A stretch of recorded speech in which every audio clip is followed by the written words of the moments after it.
sejahtera bagi kita semua. Pada kesempatan hari ini saya Yohanes Nur Cahyo Wisnuaji, peserta PPG dalam jabatan Universitas Ahmad Dahlan angkatan pertama tahun 2021 akan melaksanakan PPL siklus yang kedua, masih dengan teks yang sama yaitu teks legenda, dengan kompetensi dasar yaitu menyusun naskah drama dari teks legenda yang sudah dibaca maupun didengar. Selamat menyaksikan. Baik, selamat pagi anak-anak. Sehat ya? Sehat. Kalau tidak sehat, tidak boleh masuk ke sekolah. Saya juga berusaha untuk sesehat mungkin untuk mengikuti pembelajaran kita yang kedua. Sebelumnya kita berdoa dulu. Kita berdoa dulu menurut agama dan kepercayaan masing-masing. Cukup. Hari ini teman kita yang tidak ikut pembelajaran pada kesempatan yang pertama kemarin sudah datang. Nanti tolong dibantu berapa. Baik, kemarin kita sudah belajar tentang materi struktur dan ciri kebahasaan.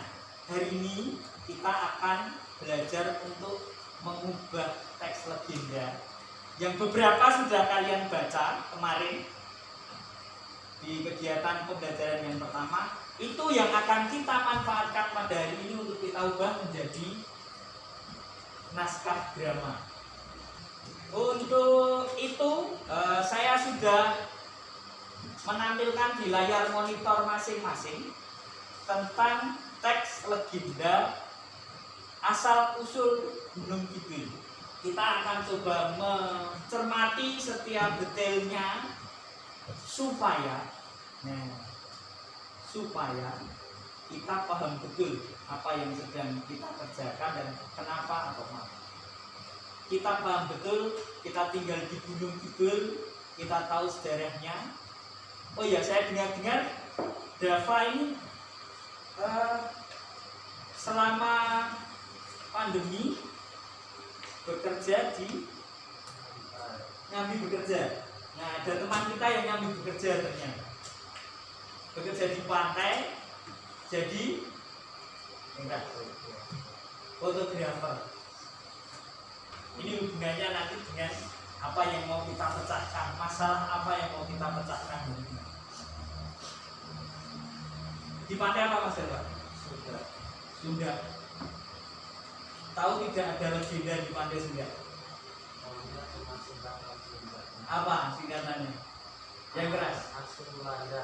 Ya, asu dan landa. Asu itu bahasa Jawa untuk anjing, landa binatang landa. Pernah tidak memanfaatkan informasi itu untuk menarik pelanggan? Nah, ini masalah yang mau kita pecahkan. Ketika kita paham terhadap sebuah legenda di daerah tempat kita, itu bisa sangat bermanfaat bagi kita. Contohnya Mas Dava yang sambil belajar juga bekerja menjadi fotografer di Pantai Sunda. Mungkin suatu hari nanti Mas Dava bisa menjelaskan tentang legenda Pantai Sunda dan orang-orang lebih tertarik untuk memanfaatkan jasa dari Mas Dava. Itu yang akan kita pecahkan nanti. Apakah bermanfaat kita belajar teks legenda?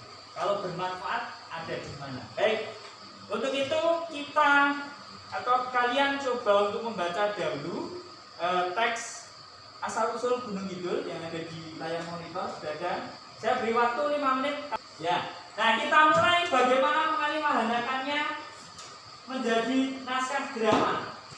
Yang harus kita ubah pertama adalah tokoh dan wataknya. Ada Adipati Wironegoro. Adipati yang ditugaskan oleh Sri Sultan Hamengkubuwono menjadi pemimpin di Kadipaten Sumengkar. Sifatnya seperti apa? Ya sudah kalian baca. Mengubahnya menjadi narasi. Nah, narasinya misalnya Adipati Wironegoro terkenal bijak dan sabar. Karena itulah beliau diberi mandat untuk memimpin Kadipaten Sumengkar. Narasinya bisa diubah menjadi seperti itu. Dari teks yang panjang tadi tentang asal usul asal mula Gunung Kidul, kalian bisa mengubahnya menjadi satu kalimat saja untuk dituliskan di narasi. Dan kedua, misalnya kalau kalian mau ubah menjadi teks dialognya, Tapi tokoh lain ini yang menjelaskan, yang berdialog tokoh lain membicarakan tokoh lain, bukan gibah ya, bukan, membicarakan yang baik. Paniti Projo ngobrol, berbincang dengan Raden Ronggo Puspawilogo. Kakang Ronggo memang tepat. Sinuwun mempercayakan Kadipaten Sumekar kepada Adipati Wironegoro.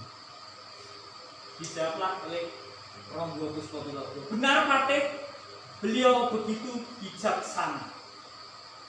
Ini yang namanya menampilkan watak tokoh dalam bentuk dialog dengan tokoh yang lain. Kita lanjutkan setelah mengubah watak dan tokoh tempat. Ya, Kadipaten Sumekar pada waktu itu. Contohnya dalam bentuk narasi saja ya. Adipati Wironegoro malam itu berdiri tepat di tengah pendopo. Dikelilingi orang kepercayaannya seperti Patih Paniti Projo, Ronggo Puspawilogo, Panji Semanu.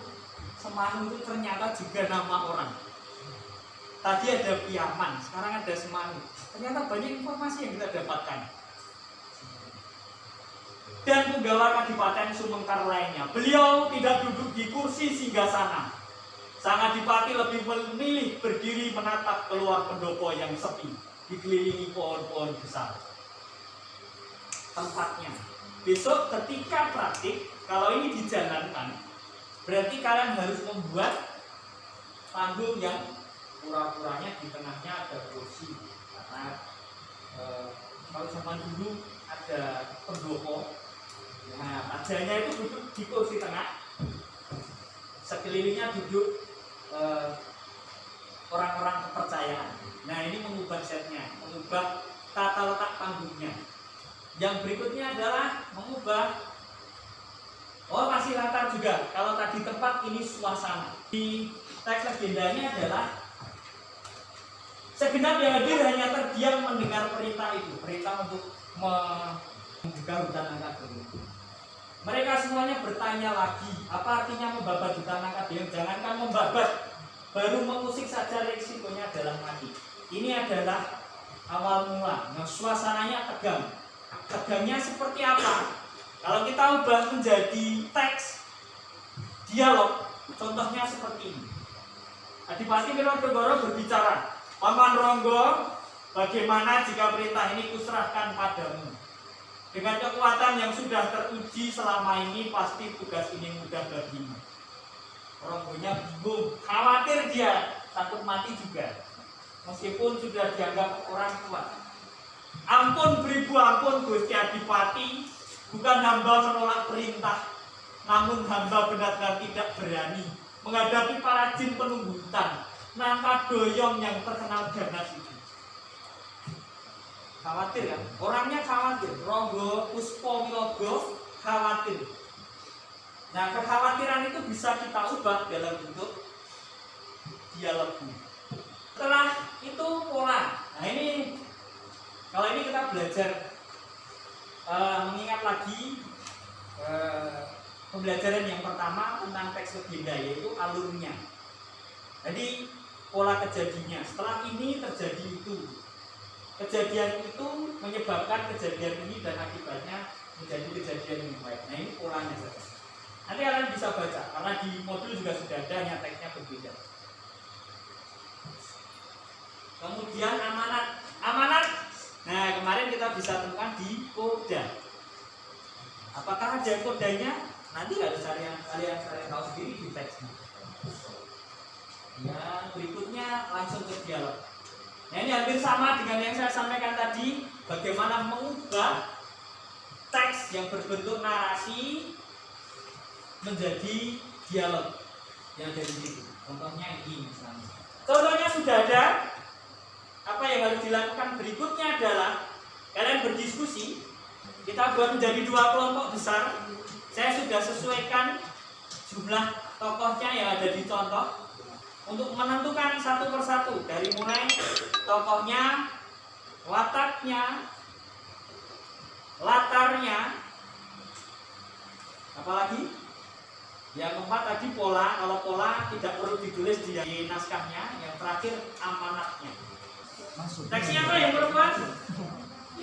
Tadi Prambanan ya. Yang diubah bukan satu persatu ya. Tadi saya hanya memberikan contoh bagaimana cara mengubah bagian per bagian, tapi ketika menulis naskahnya, kalian langsung bisa, kalian langsung mengubahnya dalam bentuk naskah drama. Ketika menyelesaikan naskahnya menjadi naskah utuh juga bisa mencari bantuan di internet, tapi bantuannya jangan mencari naskah utuh terus diketik terus selesai. Itu namanya tidak jujur. Diberi tanggung jawab oleh Pak Guru, Bapak Ibu guru yang lain misalnya, kerjakan sebaik mungkin. Jangan sampai hanya menyalin dari internet. Ya, ada yang bilang, Pak mau ceritanya tentang pacar-pacaran, ada menikah. Loh tidak apa-apa. Ini hal yang kita temukan. Ini hal yang kita temukan di teks legenda ya. Di teks yang kalian pergunakan, Joko Kendil dan Si Gundul tadi ada yang bilang atau menyampaikan ke saya, isinya kok pacar-pacaran. Nah, itulah kenapa teks legenda itu harus kita pelajari di sekolah. Karena apa? Karena ada Bapak Ibu guru yang bisa menjelaskan manfaat dari pacar-pacaran itu sebenarnya. Kalau kalian baca sendiri, wah, aku juga pengen jadi seperti Joko Kendil lah. Bukan seperti itu. Amanatnya bukan seperti itu. Yang bisa kita ambil dari cerita Joko Kendil itu kalau kalian baca lagi, bagaimana tekunnya, bagaimana giginya Joko Kendil untuk memperjuangkan cita-citanya. Baik, kita dengarkan dulu kelompok putra yang akan menyampaikan tentang teks atau naskah dramanya. Sebelumnya, Assalamualaikum warahmatullahi wabarakatuh. Waalaikumsalam warahmatullahi wabarakatuh. Perkenalkan, nama saya Dewa Fauzan dan Perkenalkan, nama saya Luki Madiansyah. akan mempresentasikan legenda Joko Kendil dan Si Gundul. Ada bagian apa saja? Yang pertama ada bagian narasi. Di sebuah desa kecil ada seorang bernama Joko Kendil. Itu sementara untuk kelompok yang putra kita berikan tepuk tangan dulu hasil kerjanya. Nanti silakan kembali ke tempatnya, kita lanjutkan untuk yang putri. Gambaran kerajaan kita sangat makmur. Mari kita buat kerajaan ini lebih hebat lagi. Anda setuju, Ratu? Baik, sampai di situ. Nah, ada beberapa yang kalian gunakan. Saya kira sudah cukup baik. Ada kata-kata yang salah eja ya. Sangat itu SNAGAT. Nanti tolong diperbaiki. Salva sama Siva kita berikan tepuk tangan jika tidak ada masukan. Kelompok sudah menyampaikan presentasinya. Terima kasih atas kerja kerasnya. Untuk itu saya coba simpulkan, kita simpulkan bersama-sama apa yang sudah kita pelajari hari ini. Yang pertama, tokoh dan wataknya. Yang ketiga, latarnya, tempat yang paling utama. Yang berikutnya menyampaikan suasana dalam bentuk dialog. Beberapa sudah saya perhatikan sudah muncul. Pola ceritanya atau alurnya juga sudah saya lihat, meskipun terpotong belum sampai habis ke amanat, belum sampai selesai ke amanat. Ada pertanyaan? Kalau tidak ada, berarti saya anggap cukup. Kita berdoa, kita sampaikan syukur kita kepada Tuhan bahwa kita sudah bisa, kita sudah menyelesaikan kegiatan pada siang hari ini. Semoga berkah ilmunya buat kita, dan tentunya kita tetap dalam lindungannya, kesehatan, keselamatan dijauhkan dari virus yang sedang melanda dunia ini. Berdoa menurut agama dan keyakinan masing-masing. Mulai. Hati-hati di jalan, salam buat Bapak Ibu di rumah. Jangan lupa cuci tangan sebelum pulang.